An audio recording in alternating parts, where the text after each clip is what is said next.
அனைவருக்கும் மகிழ்ச்சியான வணக்கம். இந்த வீடியோ இப்ப என்ன பார்க்க போறோம் அப்படின்னா, 2024ல கேட்கப்பட்ட ஐஎன்எம் கேள்விகள். ஓகேவா? 2024ல கேட்கப்பட்ட ஐஎன்எம் கேள்விகள்ல இருந்து பார்ட் 2 பார்க்க போறோம். ஆல்ரெடி 1 டூ 25 வந்து ஆட் பண்ணி முடிச்சாச்சு. இப்ப என்ன பார்க்க போறோம்னா, 26 பார்க்க போறோம். ஃபர்ஸ்ட் கேள்வி என்ன அப்படின்னா, 26வது கேள்வியானது என்ன அப்படின்னா, வேலு நாச்சியாருக்கும் அவரது மகளுக்கும் 8 ஆண்டுகள் பாதுகாப்பு கொடுத்தவர் யார்? இந்த கேள்விக்கு பதில் என்ன அப்படின்னா, திண்டுக்கல்லுடைய கோபால் நாயக்கர் தான் ஹெல்ப் பண்ணியிருப்பாரு. அதேபோல மைசூர்னு ஹைதர் அலியும் ஹெல்ப் பண்ணியிருப்பாரு. பாஞ்சாலி குழுச்சினுடைய கட்டபொம்மன் வந்து பார்க்க போறோம். குயிலி என்றவங்க யார் சொல்லிட்டு பார்க்க போறோம். இதற்கான விடை எங்க இருக்கு அப்படின்னா, 10த் புக்ல போய் பார்த்தீங்க அப்படின்னா, வேலு நாச்சியார் அந்த கான்செப்ட்ல அ இந்த கேள்வி பாருங்க. பதில் எங்க இருக்கு அப்படின்னா, வேலு நாச்சியார் அவர்கள் ஓகே. வேலு நாச்சியார் அவர்கள் கோபால நாயக்கருடைய பாதுகாப்புல திண்டுக்கல் அருகே உள்ள விருப்பாச்சிபுரம் அப்படின்னு சொல்லி பகுதியில 8 ஆண்டுகள் வாழ்ந்து சொல்றாங்க. அப்ப இதற்கான விடை என்ன அப்படின்னா, திண்டுக்கல்லுடைய கோபால் நாயக்கர். ஓகேவா? ஹைதர் அலியும் இது சம்மந்தப்பட்டவர் தான். குயிலி சம்மந்தப்பட்டவங்க தான் பத்தி பார்த்துடலாம். நம்மளுடைய வேலுநாச்சி அவர்களோட காலம் என்ன அப்படின்னா, 1730ல இருந்து 96 வரைக்கும் இவருடைய காலகட்டமாக இருக்கிறது. ராமநாதபுரம் மன்னர் செல்லமுத்து சேதுபதியினுடைய மகள் தான் இவங்க நம்மளுடைய வேலுநாச்சியார் அவர்கள். 1730ல பிறந்தவங்க. இவங்க வந்து ஒரு பெண் பிள்ளையாக பிறந்தாலும், ஒரு ஆண் வாரிசு போல அவங்க வளர்த்திருப்பாங்க. தற்காப்பு கலைகள், சிலம்பு, களரி போன்ற ஆண்களுக்கு கற்றுக் கொடுக்கக்கூடிய அனைத்து வித்தைகளும் இவங்களுக்கு கத்துக் குடுத்திருப்பாங்க. அது மட்டும் இல்லாம இவங்க ஆங்கிலம், உருது, பிரெஞ்சு போன்ற மொழிகள்ல நல்லா ஆ நாலேட்ஜ் பெற்றவங்க. குதிரை ஏற்றத்திலும், வில்வித்தையிலும் திறமையானவங்க. சரியா?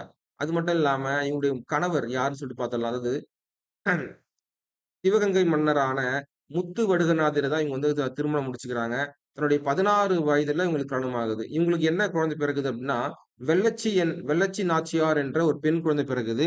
அது மட்டும் இல்லாம என்ன நடக்குது அப்டின்னா, சிவகங்கை மன்னரான முத்து வடுகநாதர 1772ல இருக்கக்கூடிய ஆற்காடு நவாப்பும், லெப்டினன்ட் கர்னல் பான் ஜோர் அவர்கள் தலைமையிலான கம்பெனி படைகள் இணைந்து, காளையார் கோவில் என்ற ஒரு அரண்மனையில அவர சாகடிச்சுருவாங்க.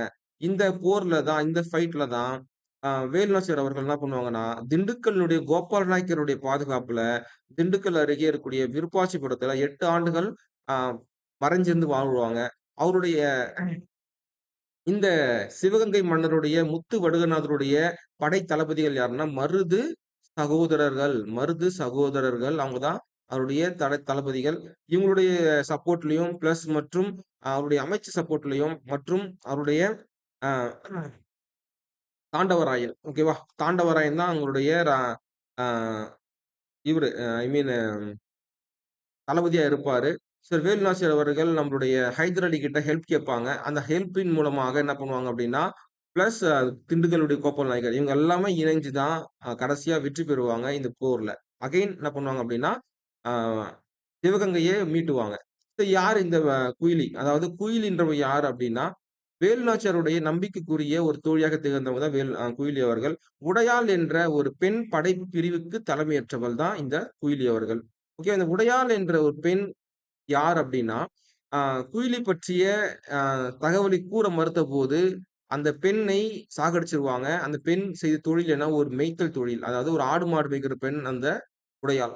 அந்த அம்மாகிட்ட போயிட்டு ஒரு டீட்டெயில்ஸ் கேட்கும்போது, அவங்க சொல்ல மறுக்கவே, குயிலி பத்தி டீட்டெயில்ஸ் சொல்ல மறுக்கவே, அவங்களும் சாகடிச்சுர்றாங்க. அந்த பெண்ணினுடைய புகழை போற்றும் வகையில ஒரு படைப்பிரிவுக்கு உடையாள் என்ற ஒரு படைப்பிரிவு வந்து உருவாக்கி, அதுல குயிலியினுடைய தலைமையில மேற்பார்வையிடுவாங்க. ஓகேவா?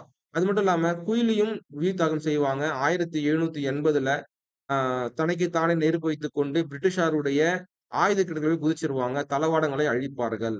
அதுல ரொம்ப இம்பார்ட்டன்ட் இவங்க 2 பேருமே. ஓகேவா? அத பார்த்தாச்சு. அடுத்த கேள்வி பார்க்கலாமா? இது செமையான ஒரு கேள்வி. காந்தியடிகள் பற்றிய ஒரு கேள்வி. ஓகேவா?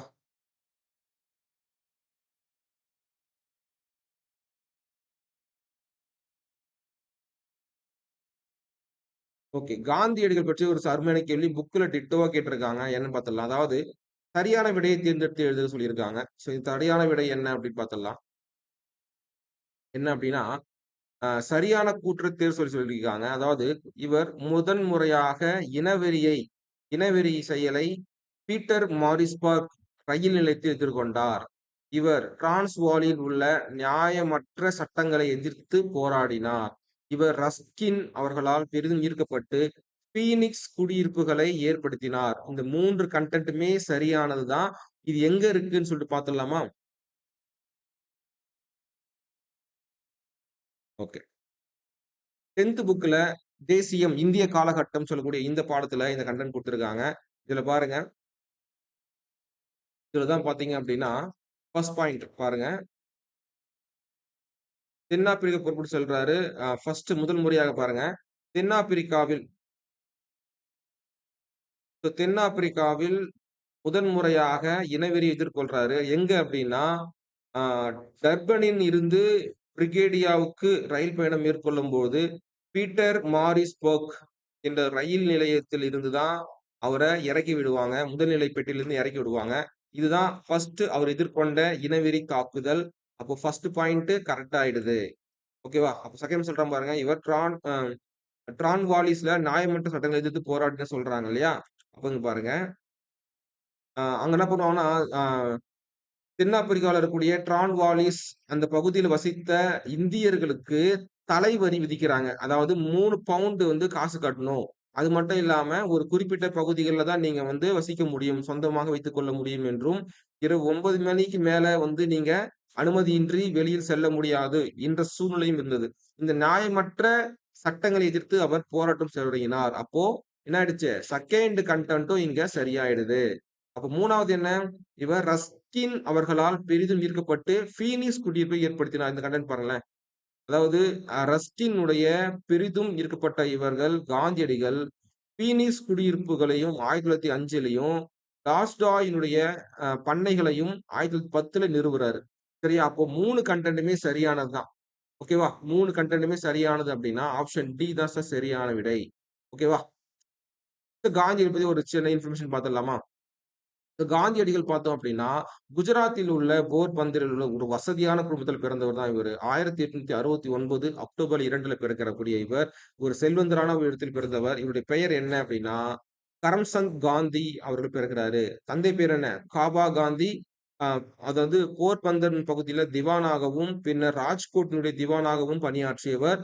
இவர் ஒரு ஒரு தீவிர வைணவ பக்தர் அப்படின்னு சொல்றாங்க. அது மட்டும் இல்லாம புத்லி பாய் இவங்க தாயார் அவர்கள். இந்த காந்தியடிகள் இவ்வளவு பெரிய ஒரு மிகப்பெரிய ஒரு அ இது போல ஒரு திறமை இருக்கிறதுக்கு காரணம் என்னன்னா, இந்த அம்மா தான். அவங்க அம்மா தான் காரணம்.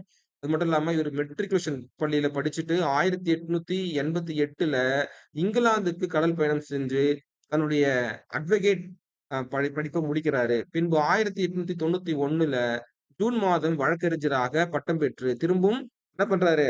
இந்தியாவுக்கு திரும்புறாரு. ஓகேவா? அது மட்டும் இல்லாம, இந்தியாவுல மும்பைல என்ன பண்றாரு அப்டின்னா, இவர் வழக்கறிஞராக பணி செய்ய முடியாமல் தோல்வி அடைகிறாரு. இந்த நிலையில தான் அவருக்கு தென்னாப்பிரிக்கால ஒரு குஜராத்தி நிறுவனம் ஒன்று சட்ட உரிமைகளுக்காக அவர் நாடியபோது, அவர் என்ன பண்றாரு? 1893 ஏப்ரல்ல தென்னாப்பிரிக்காக்கு புறப்பட்டு செல்றாரு. அங்க தான் அந்த ரயில் பயணத்துல அவர் வந்து ஒரு இனவெறியை எதிர்கொள்றாரு. பிறகு என்ன பண்றாரு அப்டின்னா அங்க இருக்கக்கூடிய டிரான்ஸ்வாலிஸ்ல கஷ்டப்படக்கூடிய மக்களுக்கு இவரு வழக்கறிஞராக வாதாடி சில வெற்றிகளை பெற்று தராரு. பிறகு இவரு வந்து என்ன விஷயம் அப்டின்னா, 2 ரஸ்கின் மற்றும் லால்ஸ்டாய் இந்த புத்தகங்கள் அவருக்கு ரொம்ப பிரசித்தி பெற்ற ஒரு புத்தகமாக அமையுது. சொல்றாங்க பாருங்க. கடவுளின் அரசாங்கம் உன்னில் உள்ளது. The kingdom of God is within you. இந்த புத்தகம் எழுதியவர் யாருன்னா Tolstoy. And those and these லார்ட்ஸ்ன்னு சொல்லக்கூடிய இந்த புத்தகம் ஜான் ரஸ்கினுடைய புத்தகம். அதேபோல தாரோவினுடைய சட்ட மறுப்பு, சிவில் டிஸ்ஒபீடியன்ஸ்ன்னு சொல்லக்கூடிய இந்த புத்தகம். இந்த 3 புத்தகங்களும் ரொம்ப ரொம்ப இம்பார்ட்டன்ட் ஞாபகம் வச்சுக்கிடுங்க. ஓகேவா? அடுத்தபடியாக சொல்லப் போறோம் அப்டின்னா, அது சொன்னதுதான். ரஸ்கினுடைய அவர் பெரிதும் ஈர்க்கப்பட்ட இவர் காந்தியடிகள். ஃபீனிக்ஸ் குடியிருப்பு 1905, லால்ஸ்டாய் குடியிருப்பு பண்ணைகள் 1910ல இந்த இடங்கள்ல தான் இந்திய மக்களுக்கு சில சமூக வாழ்க்கை, தொழில் மரியாதை சொல்லித் தராரு இவரு. சரியா? இது காந்தியினுடைய சிறிய பகுதி. அடுத்த கேள்வி பார்க்கலாம். அடுத்தது. சென்னை மகாஜன சபை, பூனா சர்வஜனிக் சபை, சென்னை வாசிகள் சங்கம் மற்றும் பம்பாய் மாகாணம். இந்த கேள்வி எங்க இருக்குன்னு சொல்லிட்டு பார்த்துடலாமா? இதுவும் பள்ளி புத்தகம் தான்.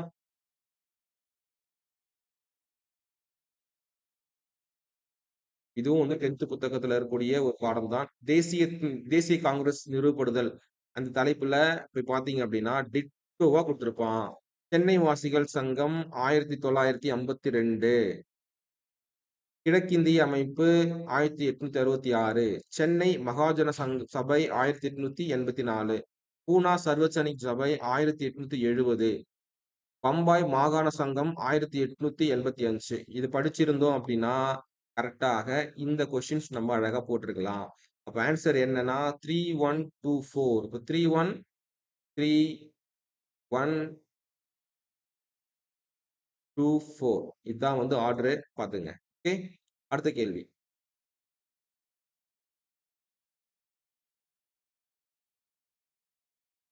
சென்னை மாகாண தொழிலாளர் இயக்க நடவடிக்கைகளில் முன்னோடியாக திகழ்ந்தவர் யார்?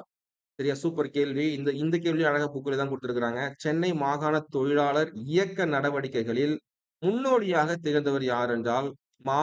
சிங்காரவேலர். ஆங்கிலத்தில் கொஸ்டின் பாத்துங்க. ஆன்சர் பாத்தீங்கன்னா இதுதான். இதற்கான ஆன்சர் என்ன சொல்லிட்டு பார்த்தலாமா? கேள்வி நம்பர் 29. ஓகேவா, இத பாருங்க, அழகா கொடுத்திருப்பாங்க. இதுவும் 10th புக்கு தான். ஹிஸ்டரி லெசன்ல சென்னை. ஓகே, சென்னை மாகாண தொழிலாளர் இயக்க நடவடிக்கைகளில் ஒரு முன்னோடியாக திகழ்ந்தவர் மா. சிங்காரவேலர். இவருடைய காலம் என்ன? 1860 1946 இருக்காரு. இவர் பிறந்த சென்னை பல்கலைக்கழகத்தில் மாநில கல்லூரியில் சட்டம் பயின்றவர். இளமை காலத்தில் பௌத்தத்தை பரிந்துரை செய்தார். சரியா, இது ஒரு முக்கியமான பாயிண்ட். இதுல பாருங்க, இந்த கேள்வி என்ன? சிங்காரவேலர் கரெக்டா இருக்கும். ஓகேவா, இப்போ நம்ம இந்த இரட்டைமலை சீனிவாசன் பத்தி பார்க்கலாம். MC ராஜா, TM நாயர் பத்தி பார்க்கலாம். ஓகேவா,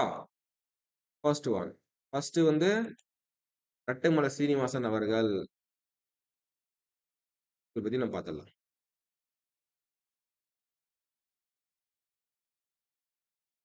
இரட்டைமலை சீனிவாசன் அவர்கள் தாத்தா அப்படின்னு சொல்லுவாங்க இவரை. ஓகேவா, இவருடைய காலம் என்ன அப்படின்னா 1859 1945. தமிழ் தாத்தா என்று பரவலாக அறியப்பட்டவர். 1859ஆம் ஆண்டு காஞ்சிபுரத்துல பிறந்தவர். சாதி படிநிலைகளை, ஒடுக்கப்பட்ட மக்களின் சமூக நீதி, சமத்துவம், சமூக உரிமைகளுக்காக போராடியவர் இந்த இரட்டைமலை சீனிவாசன் அவர்கள். இவருடைய பட்டங்கள் பாருங்க, செமையா இருக்கும். ராவ் சாஹிப் 1926, ராவ் பகதூர் 1930, திவான் பகதூர் 1936 சமய பட்டம் கொடுத்திருக்கிறாங்க. இவரை என்ன சொல்றாங்க? இவருடைய சுயசரிதையான ஜீவிய சரித சுருகம், இந்த பாடம் தான் இவருடைய சுயசரிதை. 1939 வெளியிட்டிருக்காரு. இதுதான் வந்து முதலாக எழுதப்பெற்ற சுயசரிதை நூலில் ஒன்றாகும் இப்படின்னு சொல்றாங்க. இவர் என்ன பண்றாரு அப்படின்னா, தாழ்த்தப்பட்ட மக்களுக்காக, அவருடைய வாழ்வில் முன்னேறுவதற்காக 1893 திராவிட ஆதி திராவிட மகாஜன சபை என்னும் அமைப்பை உருவாக்கி இருக்காரு. ஓகேவா, அது மட்டும் இல்லாம தீண்டாமையின் கொடுமைகளை அனுபவித்த இரட்டைமலை சீனிவாசன் உரிமைகள் மறுக்கப்பட்ட மக்களினுடைய முன்னேற்றத்துக்காக உழைத்தார். இது ஒரு கேள்வி வந்திருக்கு, காட்டுறேன். அது மட்டும் இல்லாம தென்னாப்பிரிக்காவில் காந்தியடிகளை சந்தித்த இரட்டைமலை சீனிவாசன் அவருடன் நெருக்கமானார். 1923 சென்னை மாகாண சட்டசபை உறுப்பினராக தேர்ந்தெடுக்கப்பட்டார்.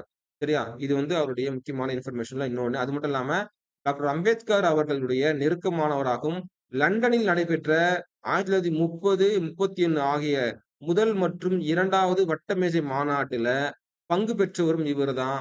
அது மட்டும் இல்லாம 1932 செய்து கொள்ளப்பட்ட பூனா ஒப்பந்தத்தில் கையொப்பமிட்டவர்களுள் இவரும் ஒருவர். யாரு? இரட்டைமலை சீனிவாசன். அடுத்து யார் பார்க்க போறோம் அப்படின்னா மிஸ்டர் TM MC ராஜா பத்தி பார்த்துடலாமா? MC ராஜா இவருதான், இதுலதான் இருப்பாரு இவரும். பாருங்க, இவர் தான் MC ராஜான்னு சொல்லுவாங்க. மயிலை சின்னத்தம்பி ராஜா. இவர் வந்து காலம் பாத்தீங்கன்னா 1883 1943. MC ராஜா என்று சுருக்கமாக அழைக்கப்பட்டவர். இவரும் வந்து ஒடுக்கப்பட்ட வகுப்பை சார்ந்தவர் எனில் அவரும் வந்து ஒடுக்கப்பட்ட மக்களுக்காக போராடியவர் தான். அது மட்டும் இல்லாம தனது ஆசிரியராக பணியை தொடங்கியவர் இவரு. ஓகேவா, தென்னிந்திய, இதுதான் இம்பார்ட்டன்ட், தென்னிந்திய நல உரிமை சங்கத்தை நீதி கட்சி உருவாக்கியவர்களுள் இவரும் ஒருவராவார். ஓகேவா, ஞாபகம் வச்சுங்க. தென்னிந்திய நல உரிமை சங்கம் எப்போ ஓபன் பண்றாங்க? 1916 ஓபன் பண்றாங்க. ஓகேவா, அது மட்டும் இல்லாம ஒடுக்கப்பட்ட வகுப்பிலிருந்து சட்ட மேலவைக்கு தேர்ந்தெடுக்கப்பட்ட முதல் உறுப்பினர் ஆவார். யாரு? இவர்தான் MC ராஜா அவர்கள். 1920 26. ஓகேவா? சென்னை சட்டசபையில் நீதி கட்சியின் துணை தலைவராக செயல்பட்டார். இது ரொம்ப ரொம்ப இம்பார்ட்டன்ட். ஓகேவா? அப்போ இந்த பாயிண்ட்ல இருந்து பார்த்தோம். இப்ப டி.எம். நாயர் பத்தி பார்த்துடலாமா? டி.எம். நாயர் பத்தி பார்த்துடலாமா? ரைட்டு. டி.எம். நாயர் அவர்கள் வாங்க.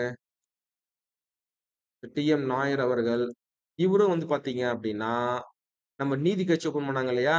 அதுலயும் இவரும் ஒருவர் தான். இங்க பாருங்க.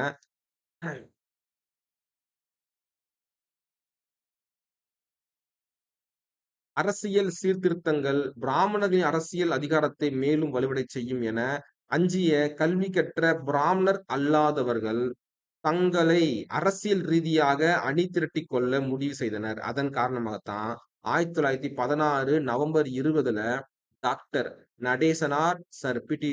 தியாகராயர், டி.எம். நாயர் மற்றும் அலமேலு மங்கை அவர்கள் சேர்ந்து கிட்டத்தட்ட 30 பேர் என்ன பண்றாங்க அப்படின்னா, பிராமணர் அல்லாத தலைவர்களை தென்னிந்திய நல உரிமை சங்கத்தை சவுத் இந்தியன் லிபரல் ஃபெடரேஷன் அப்படி சொல்லக்கூடிய இந்த ஒரு இயக்கத்தை சங்கத்தை ஆரம்பிக்கிறாங்க.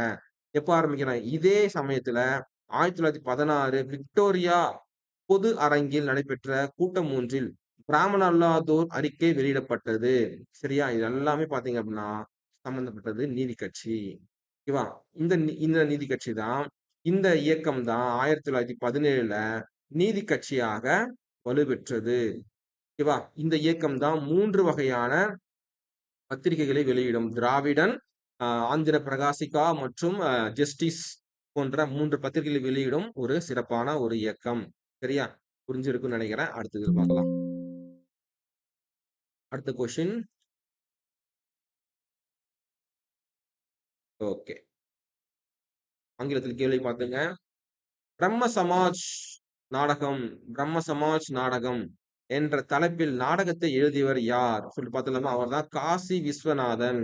சரியா? இதுவும் அழகா வந்து கொடுத்திருக்கிறாங்க ஸ்கூல் புக்ல. பார்த்துடலாமா? அதுதான் வந்து 30வது கொஸ்டின். ஓகே. பாத்தீங்களாமா? இது பாருங்க. பிரம்ம சமாஜம் 11th ஹிஸ்டரி புக்ல போய் பாத்தீங்கன்னா, தமிழ்நாட்டில் ஓகே, தமிழ்நாட்டில் பிரம்ம சமாஜியத்தை ஆதரவாளர்களான சைதை காசி விஸ்வநாதன் ஓகே, விஸ்வநாத முதலியார், சைதை காசி விஸ்வநாத முதலியார் அவர்கள் சமாஜத்தின் கருத்துக்களை விளக்க பிரம்ம சமாஜ நாடகம் அப்படின்னு ஒரு நாடகத்தை நடத்தி இருக்கிறாரு. ஓகேவா? அப்போ இதற்கான விடை என்ன சொல்லி பார்த்தலாமா? விடை என்ன? காசி விஸ்வநாதன். ஓகேவா? அது மட்டும் இல்லாம ஒரு ஆய்வு கட்டுரை எழுதியிருக்கிறாரு. கைம்பெண் மறுமணத்திற்கு ஆதரவாக ஒரு ஆய்வு கட்டுரை எழுதியிருக்கிறாரு இந்த நபர் அவரு. 1864ல இதே நோக்கத்திற்காக தத்துவ போதனி எனும் இதழையும் தொடங்கப்பட்டது. ஓகேவா? ரொம்ப ரொம்ப இம்பார்ட்டன்ட். ஞாபகம் வச்சுங்க. அடுத்த கேள்வி பார்க்கலாமா? விதவை மறுமண சட்டம் எப்போது கொண்டு வரப்பட்டது? 1956 1856ல கொண்டு வந்திருக்கிறாங்க. இந்த கேள்விக்கான விடைன்னு சொல்லி பார்த்தலாமா? 31. ஓகே. ஈஸ்வர சந்திர வித்யாசாகர் தலைமையில் ஏற்ற இயக்கத்தின் விளைவாய் 1856ல மறுமண சீர்திருத்த சட்டம் ஐ மீன் விதவைகள் மறுமண சட்டம் இயற்றப்பட்டது. சரியா? இது இதனுடைய ஆன்சர். இதில் பாத்தீங்க அப்படின்னா இந்த சட்டத்தை இவர் கொண்டு வந்துருவாரு. யாரு? ஈஸ்வர சந்திர வித்யாசாகர். ஓகே. இதுல பாயிண்ட்ஸ் பார்த்துடலாமா? ஓகே. வங்காளத்தை சேர்ந்த மற்றொரு முதன்மையான சீர்திருத்தவாதி. அப்ப முதன்மையான அப்படின்னா மற்றொருவர் யாரு? அவர்தான் ராஜாராம் மோகன் ராய் அவர்கள். ஓகேவா? வங்காளத்தை சேர்ந்த மற்றும் ஒரு அப்ப இதுக்கு முன்னாடி யார் இருக்கா? ராஜாராம் மோகன் ராய் அவர்கள். ஈஸ்வர சந்திர வித்யாசாகர் 1820 1991. ராஜாராம் மோகன் ராயும் மற்றவர்களும் சமூகத்தை திருத்துவதற்கு மேலை நாட்டு பகுத்தறிவு சிந்தனைகளின் துணையை நாடிய போது இந்து மறைநூல்களே முற்போக்கானவை என்று கூறியவர் இவர்தான். இது முக்கியமான பாயிண்ட். சரியா? இந்து மறைநூல்களே முற்போக்கானவை என்று வாதிட்டவர். விதவைகளை எரிப்பதும் விதவை மறுமணத்தை தடை செய்வதும் ஏற்றுக்கொள்ளவில்லை என்பதற்கு மறைநூலில் இருந்தே சான்று முன்வைத்தார். ஓகேவா? இப்படி கேள்வி கேட்கலாம். விதவைகள் எரிப்பதும் மறுமணத்தை தடை செய்வதும் இந்து நூல்களிலேயே இருக்கு, அவங்க எதிர்க்கிறாங்க சொல்லிட்டு அந்த கருத்தை வந்து முன் வச்சவர் யார் என்றால் ஈஸ்வர் சந்திர வித்யாசாகர் அவர்கள். அவர் தனது கருத்துக்களுக்கு ஆதரவாக வாதங்களை கொண்ட சிறு நூல்கள் வெளியிட்டார். அவர் நவீன வங்காள உரைநடையின் முன்னோடி. இது முக்கியமான ஒரு பாயிண்ட்டுங்க. நோட் பண்ணி வச்சுங்க. நவீன வங்காள உரைநடையின் முன்னோடி யார் என்றால் அவர்தான் ஈஸ்வர சந்திர வித்யாசாகர். ஓகேவா? பெண் கல்வியை மேம்படுத்துவதில் முக்கிய பங்காற்றியவர் அவர். பெண்களுக்கான பள்ளிகளையும் அவரு நிறுவப்பட்டிருக்கார். இவருடைய காலகட்டத்தில் தான் விதவை மறுமண சட்டம் இயற்றப்பட்டது. சரியா? இது ரொம்ப ரொம்ப இம்பார்ட்டன்ட். இது ஞாபகம் வச்சுங்க. ஓகே? இது புரிஞ்சிருக்குன்னு நினைக்கிறேன். அடுத்த கேள்வி பார்க்கலாமா?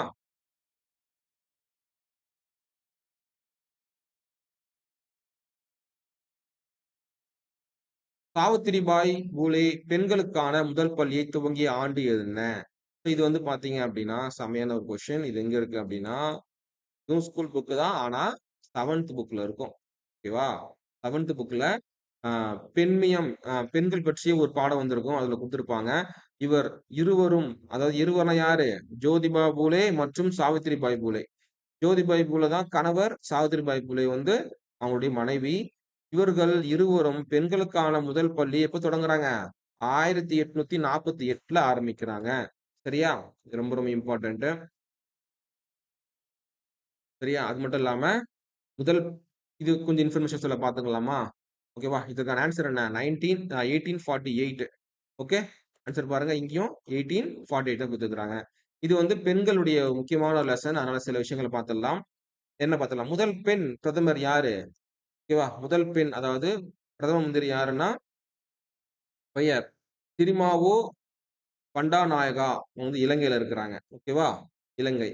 விண்வெளி வீரர் வலோனட்டியா மற்றும் தெரஸ்வாகோ சொல்லக்கூடிய சோவியத் யூனியன். எவரெஸ்ட் சிகரத்தை ஏறிய ஜன்கோ தபே ஜப்பானை சேர்ந்தவர்கள். ஒலிம்பிக் தங்கம் வென்ற முதல் பெண் சார்லோட் கூப்பர் இங்கிலாந்தை சேர்ந்தவங்க. ஓகேவா?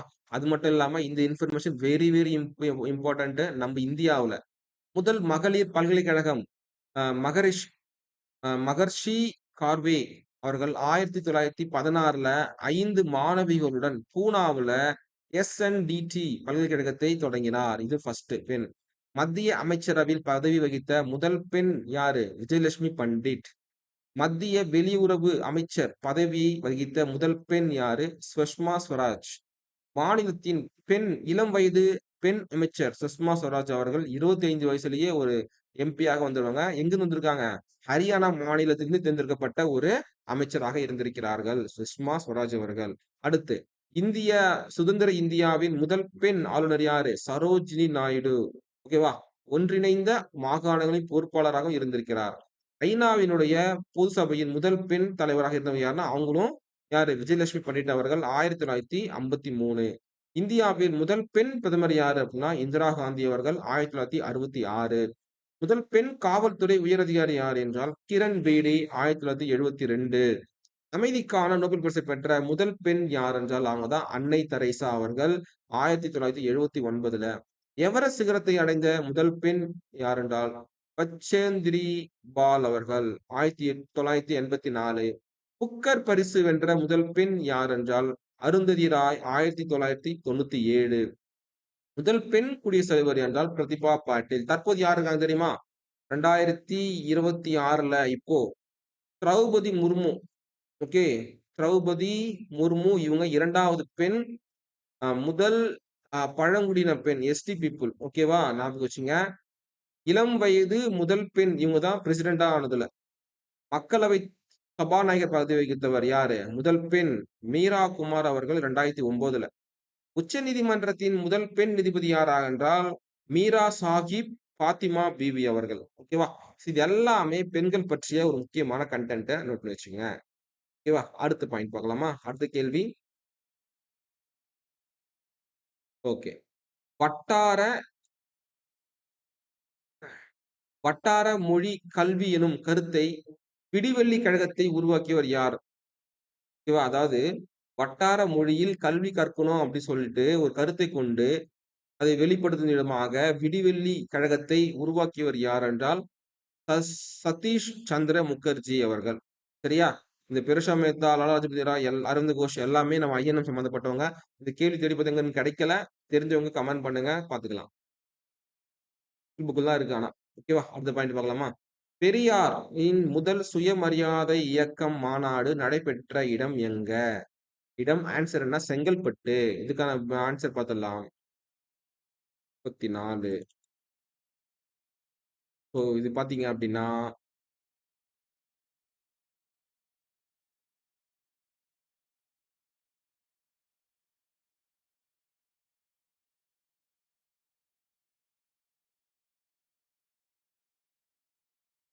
ஒரு நிமிஷம். வெளிய போயிட்டேன். இதுக்கான விடை என்ன பார்த்தீங்க அப்படின்னா, 1929ல நடைபெற்ற செங்கல்பட்டு மாநாடு தான். ஓகேவா? செங்கல்பட்டு மாநாட்டுல தான் முதல் சுயமரியாதை மாநாடு நடந்துச்சு. ஓகேவா? அப்போ இதோட ஆன்சர் என்னன்னா, 1929ல செங்கல்பட்டு மாநாடு இஸ் அ கரெக்ட் ஆன்சர். ஓகேவா? So okay. இதில் சில பெரியார் பற்றிய சில கருத்துக்கள பார்க்கலாமா? அப்போ பெரியாருடைய நாளேடுகள் சொல்லிட்டு பார்த்தோம் அப்படின்னா, அ இது ஃபர்ஸ்ட் பாருங்க.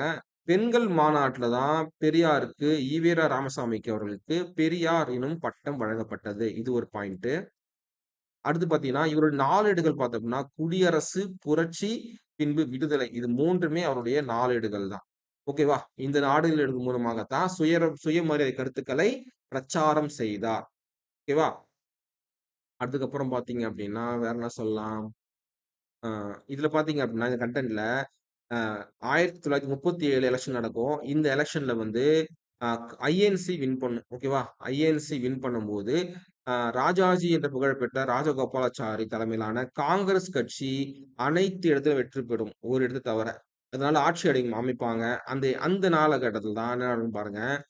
அதிகாரத்துக்கு வந்த உடனேயே காங்கிரஸ் அரசாங்கம் பள்ளிக்கூடங்களில் இந்தியினை கட்டாய பாடமாக்க அறிமுகப்படுத்தியது.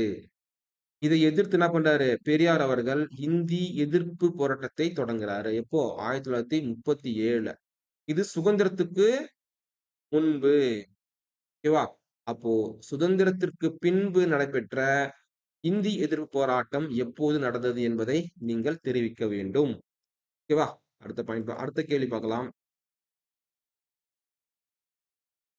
அடுத்த கேள்வி 1919 எந்த தலைவர் தலைமையிலான இந்திய தேசிய இயக்கம் மாபெரும் மக்கள் இயக்கமாக மாறியது? ஆன்சர் வந்து காந்தியடிகள் தாங்க. ஸோ இது வந்து பார்த்தீங்கன்னா, டைரக்ட்டா கொஸ்டின் இல்ல. ஆனா நம்ம இதுதான் புரிஞ்சுக்கணும். ஏன் அப்டின்னா, 1918ல அ கேதா சத்தியாகிரகம் முடிச்சதுக்கு அப்புறம் 1919ல என்ன நடக்கும் அப்டின்னா, 2ஆம் உலக ஃபர்ஸ்ட் வேர்ல்டு வார். ஓகேவா? ஃபர்ஸ்ட் வேர்ல்டு வார் எப்ப நடக்கும்? 1913லேருந்து 14 வரைக்கும் நடக்கும். சாரி 14லேருந்து 18 வரைக்கும் நடக்கும். ஓகேவா? 14 இருந்து 18 வரைக்கும் ஃபர்ஸ்ட் வேர்ல்டு வார் நடக்கும். இந்த வேர்ல்டு வார் முடிஞ்சதுக்கு அப்புறம், அ ரவுலட் சட்டம் கொண்டு வருவாங்க. ஓகேவா? ரவுலட் சட்டம் கொண்டு வருவாங்க. இந்த ரவுலட் சட்டம் என்ன அப்டின்னா, இத கருப்பு சட்டம் அப்டி சொல்லுவாங்க. ஓகேவா? கருப்பு சட்டம் அப்டி சொல்லிட்டு அழைப்பாங்க. ஏன் கருப்பு சட்டம் சொல்றாங்கன்னா, 1918ல அ வேர்ல்டு வார் முடிஞ்சதும், சில சட்டங்கள் தளர்த்தணும் இல்லையா? அவங்க என்ன பண்ணுவாங்கன்னா, சில சட்டங்களை தளர்த்தாம, பிடிவாரண்ட் இல்லாமல் கைது செய்யவும், விசாரணையின்றி சிறையில் அடைக்கவும் இந்த ரவுல் சட்டம் கொண்டு வருவாங்க. இதை எதிர்த்து தான் என்ன பண்ணுவாங்க, காந்தியடிகள் போராட்டம் பண்ணும்போது, இதன் காரணமாக என்ன நடக்கும் அப்டின்னா, பஞ்சாப்ல அ தாய்புதின் கிச்லு மற்றும் சத்யபால் ஆகிய 2 பேரும் என்ன பண்ணிடுவாங்க, அரெஸ்ட் பண்ணிடுவாங்க. இதன் காரணமாக அவங்களுக்கு ஒரு அ மரியாதை செலுத்தும் விதமாக கூடுவாங்க. அந்த இடம் தான் அமிர்தசரஸ். அமிர்தசரஸ்ல ஜாலியன் வாலாபாக். இந்த பாக் என்ற இடத்துல கூடுவாங்க. இந்த இடத்துல தான் ரெஜினால்ட் டயர் அவர்கள் தன்னுடைய படை வைத்துக் கொண்டு சுட்டுத் தள்ளுவாரு. கிட்டத்தட்ட 382 பேர் இறந்ததாக அறிக்கை விடுவாங்க. கிட்டத்தட்ட ஆனா செத்தவங்க என்னன்னா 1000 பிளஸ் இறந்ததாக சொல்லுவாங்க. இந்த நேரத்துல தான் ரவீந்திரநாத் தாகூர் ஓகேவா? ரவீந்திரநாத் தாகூர் மற்றும் காந்தியடிகள் ஆ தாங்கள் பெற்ற பட்டங்களை வந்து திருப்பி குடுத்துருவாங்க. அது என்ன பட்டம் என்பது நீங்க சொல்லுங்க பார்க்கலாம். ஓகேவா? வீர திருமகன் வீர திருமகன் என்ற பட்டத்தை ரவீந்திரநாத் தாகூர் குடுப்பாரு. காந்தியடிகள் என்ன பட்டத்த வந்து திருப்ப அவர்ட்ட காந்தியடிகள்ட்ட குடுத்துருவாங்கன்றத நீங்க கமெண்ட் பாக்ஸ்ல தெரிவிங்க. ஸ்கூல் புக்லயே இருக்கு அழகா. அடுத்த கேள்வி பார்க்கலாம்.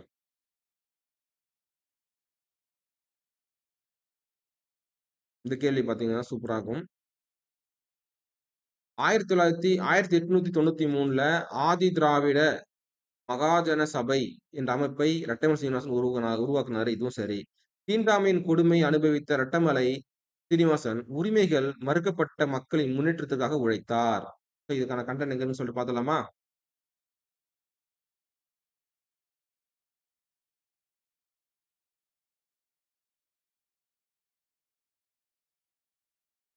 டிட்டோ குடுத்துருப்பாங்க. இதுதான் சொல்றது. ஐஎன்எம் பொறுத்தவரைக்கும் நம்ப லைன் பை லைன் படிக்கணும்ன்றது. பார்த்தீங்களா? ஃபர்ஸ்ட் பாயிண்ட் என்னது? 1893ல ஆதி திராவிட மகாஜன சபை தொடங்க சொல்லியிருக்காங்களா? இங்க பாருங்க. 1893ல ஆதி திராவிட மகாஜன சபை தொடங்கியிருக்கிறாரு. ஓகேவா? செகண்ட் பாயிண்ட் பாருங்க. தீண்டாமை கொடுமை. இதே பாயிண்ட் அப்படியே இங்க வந்திருக்கும். தீண்டாமை கொடுமைகளை அனுபவித்த ரெட்டமலை சீனிவாசன் உரிமைகள் மறுக்கப்பட்ட மக்களின் முன்னேற்றத்துக்காக உழைத்தார். இது அப்படியே கரெக்ட். 2 பாயிண்ட்டும் அப்படியே டிட்டோ வந்துருங்க. சரியா? அப்போ கூற்று சரி, காரணம் அதற்கான சரியான விளக்கமாகும். Option B is correct answer. சரியா? ஓகே. அடுத்த பாயிண்ட் பார்த்துடலாமா? தமிழ்நாட்டு பாளையக்காரர்கள் ஆங்கில ஆட்சியை எதிர்த்ததில் முன்னோடியாக திகழ்ந்தவர் யார்? ஆன்சர் கண்டிப்பா பூலித்தேவன்னு உங்களுக்கு தெரியும். ஆனால் நான் ப்ரூஃப காட்டுறேன். இதுவும் பள்ளி புத்தகமே. இது வந்து பார்த்தீங்க அப்படின்னா, 8த் புக் நினைக்கிறேன் ஐ திங்க். ஓகேவா? இந்தியாவில் ஆங்கில ஆட்சியை எதிர்ப்பதில் முன்னோடியாக திகழ்ந்தவர் பூலித்தேவர். சரியா? பூலித்தேவர் அவர்கள். ஞாபகம் வச்சுங்க. ஓகே. பூலித்தேவர் பத்தி சில கருத்து சொல்லலாமா? ஓகே. நல்லா புரிஞ்சுக்கணும் நீங்க. 18ஆம் சாரி ஆங்கிலேயரை எதிர்த்த ஆங்கிலே ஆங்கிலேய ஆட்சிக்கு எதிராக தமிழகத்தில் நிகழ்ந்த தொடக்க கால கிளர்ச்சிகள் என்ற ஒரு பாடத்துல இந்த 3 பேருமே நீங்க வருவீங்க. சரியா? பூலித்தேவர் தான் ஃபர்ஸ்ட் வருவாரு. ஏன் அப்டின்னா, ஆந்திரால ஆர்காட் நவாப் ஓகேவா? ஃபர்ஸ்ட் பூலித்தேவர் யாரு? இவர் வந்து ஒரு பாளையக்காரர். ஓகே. பாளையக்காரர். இந்த பாளையக்கார முறை தோற்றுவித்தவங்க யாரு அப்டின்னா, விஜயநகர பேரரசு தான் தோற்றுவிப்பாங்க. இதுல விஜயநகர பேரரசின் சார்பாக மதுரை நாயக்கராக விஸ்வநாத நாயக்கர் இருப்பாரு. விஸ்வநாத நாயக்கர். இவருடைய அமைச்சரான அரியநாதன் சம்திங் ஒரு பேர் அரியநாதன் நினைக்கிறேன். ஓகேவா? இவங்க 2 பேரும் சேர்ந்து தான் மதுரை சுற்றி இருக்கக்கூடிய பகுதிகள 72 பாளையங்களாக பிரிக்கிறாங்க. ராணுவத்தில் சிறந்த வீரர்களை தேர்வு செஞ்சு, அவர்களை பாளையக்காரர்களாக இந்த 72 பாளையங்களை நிர்வகிக்க நியமிப்பாங்க. அதுல ஒரு பகுதி தான் இந்த பூலித்தேவருடைய இந்த பகுதி. சரியா? புரிஞ்சிருக்கும்னு நினைக்கிறேன். இந்த 72 பாளையங்கள்ல இதுவும் ஒரு பாளையம், பூலித்தேவர் ஆட்சி செய்த ஒரு பகுதி. சரியா? ஞாபகம் வச்சுங்க. இப்ப மறு சகோதரர்கள் யார் அப்டின்னா, நம்மளுடைய வேலு நாச்சியார் பார்த்திருப்பீங்க. வேலு நாச்சியாருடைய படை தளபதிகள் தான் மரு சகோதரர்கள். இவங்க பத்தி நம்ம நெறைய பார்ப்போம். அதே போல கட்டபொம்மன், வேலு நாச்சியார் எல்லாமே சம்மந்தப்பட்டவங்க தான் ஞாபகம் வச்சுங்க. ஓகேவா? அடுத்து, அடுத்த கேள்வி என்ன அப்டின்னா, ரூபாயின் பிரச்சனை அம்பேத்கர் பற்றியது. ரூபாயின் பிரச்சனை என்ற ஆய்வறிக்கையை சமர்ப்பித்தவர் யார் என்றால் டாக்டர் பி.ஆர். அம்பேத்கர் அவர்கள். சரியா? இதற்கான ஆன்சர் என்ன? எங்கிருந்து எடுத்திருக்கான்னு சொல்லிட்டு பார்த்துடலாம். இது வந்து பார்த்தீங்கன்னா, 9த் புக்ல குடுத்திருப்பாங்க. அதே போல தமிழ் புக்ல, ஓல்ட் புக்ல இந்த கன்டென்ட் இருக்கு. சரியா? அது பாருங்க. Doctor B.R.. அம்பேத்கரினுடைய "பணத்தின் சிக்கலும் அதன் தீர்வும்" the problem of rupees and it is solution அப்படின்னு சொல்லக்கூடிய இந்த புத்தகம் தான் அந்த புத்தகம். இது ஒரு ஆராய்ச்சி கட்டுரை. ஞாபகம் வச்சுங்க. இதன் அடிப்படையில தான் இந்திய ரிசர்வ் வங்கி அடிப்படை சட்டம் 1934ல உருவாக்குறாங்க. 1935ல தான் ஆர்பிஐ வந்து ஸ்டார்ட் பண்றாங்க. எங்க? கல்கத்தால. ஓகேவா? கல்கத்தால ஸ்டார்ட் பண்றாங்க. தற்போது எங்க இருக்கு அப்டின்னா, ஆர்பிஐ தலைமையகம் மும்பைல இருக்கு. ஓகேவா? ஞாபகம் வச்சுங்க. ஓகே. அடுத்த கேள்வி பார்க்கலாமா?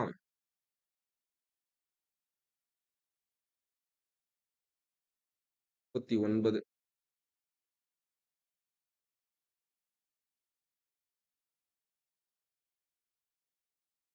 39 பார்த்தீங்க அப்டின்னா,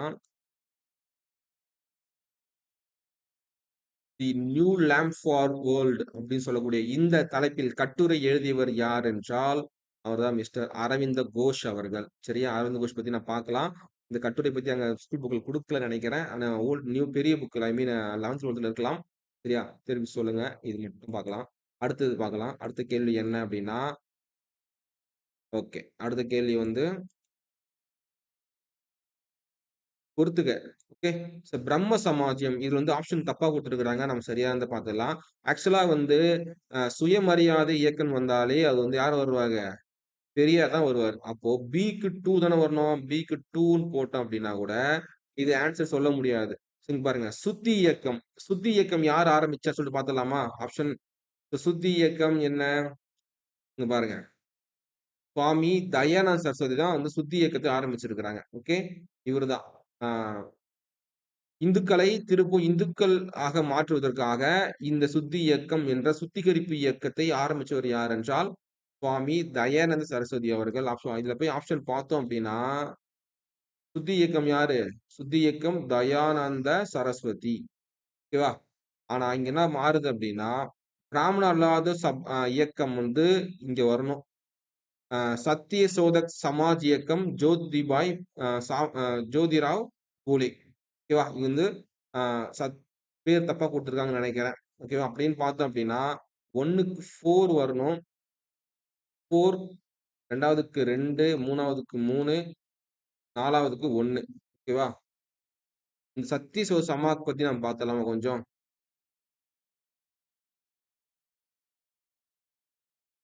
ஓகே. இங்க பாருங்க. ஜோதிபா பூலேன்னு சொல்லணும். ஓகேவா? இங்க வந்து அ ஜோதி ராவ்ன்னு குடுத்துருக்காங்க. ஜோதிபா பூலேன்னு குடுத்துருக்கணும். இங்க தப்பா குடுத்துருக்காங்க கண்டிப்பா இது. சரியான விடை இதுதான். நெக்ஸ்ட் நம்ம வந்து என்ன பார்க்கலாம் அப்டின்னா, சாதி எதிர்ப்பு இயக்கங்கள்ல ஜோதிபா பூலே பத்தி கொஞ்சம் பார்க்கலாம். ஓகேவா?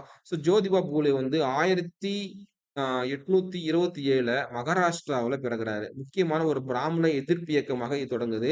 1852ல ஒடுக்கப்பட்டோருக்கான முதல் பள்ளியை பூனால வந்து ஸ்டார்ட் பண்றாங்க. ஓகேவா? இவரு சங்கமான சத்திய சோதக் சமாஜ் உண்மையை நாடுவோர் சங்கம். ஓகேவா? இந்த அமைப்பு வந்து நிறுவுறாங்க. பிராமணர் அல்லாத மக்களுக்கு சுயமரியாதையோடவும், குறிக்கோளோடவும் வாழ கத்து தராங்க இவங்க. ஓகேவா? அது மட்டும் இல்லாம இவர்கள் எழுதியது என்ன அப்டின்னா, அ இந்த ஜாதி பூலை வந்து அ குழந்தை திருமணத்தை எதிர்க்கிறாங்க. விதவை மறுமணத்தை வந்து ஆதரிக்கிறாங்க. ஓகேவா? அவங்களுடைய மனைவியான சாவித்திரி பாபுலே வந்து பெண்களுக்கான முன்னேற்றத்துக்காக 1000 அந்த ஒரு பள்ளியை திறந்தவங்களும் இவங்க தான். ஓகேவா? அது மட்டும் இல்லாம இவங்க ஒரு புக் எழுதுறாங்க. அதான் வந்து குலாம்கிரி. குலாம்கிரினா என்ன? அடிமைத்தனம் என்ற ஒரு புத்தகத்தை அவங்க வெளியிடுறாங்க. சரியா? அடுத்தது வந்து அன்னி பெசன்ட் அம்மையார் பத்தி பாத்துடலாம். அன்னி பெசன்ட் அம்மையார் அவர்கள் ஆல்காட்டின் மறைவுக்கு பிறகு அமைப்பு எந்த அமைப்பு? அ பிரம்மணா சமயத்தினுடைய உறுப்பினரா இருப்பாங்க. இது பத்தி பார்த்தீங்க அப்டின்னா, இவங்க வந்து இவங்களுடைய பிரம்ம ஞான சபை கருத்துக்களை தன்னுடைய நியூ இந்தியா அப்போ அன்னி பெசன்ட் அம்மையாருடைய இதழ்கள் என்ன? நியூ இந்தியா மற்றும் காமன்வெல். இது ரொம்ப ரொம்ப இம்பார்ட்டன்ட். அது மட்டும் இல்லாம தன்னாட்சி இயக்கத்தை சென்னையில ஆரம்பிச்சவங்க இவங்க தான் 1916ல ஞாபகம் வச்சுங்க. ஓகேவா? இதான் நம்ம வந்து இன்னைக்கு பார்க்க போற வீடியோஸுடைய முழு கன்டென்ட். வீடியோ பிடிச்சிருந்துச்சு அப்டின்னா, நீங்க லைக் பண்ணலாம், ஷேர் பண்ணலாம், கமெண்ட் பண்ணலாம். சப்ஸ்கிரைப் பண்ணிட்டு பாருங்க. நல்லதா இருக்கும். ஓகேவா? சரி அடுத்த வீடியோல சந்திக்கலாம். நன்றி, வணக்கம்.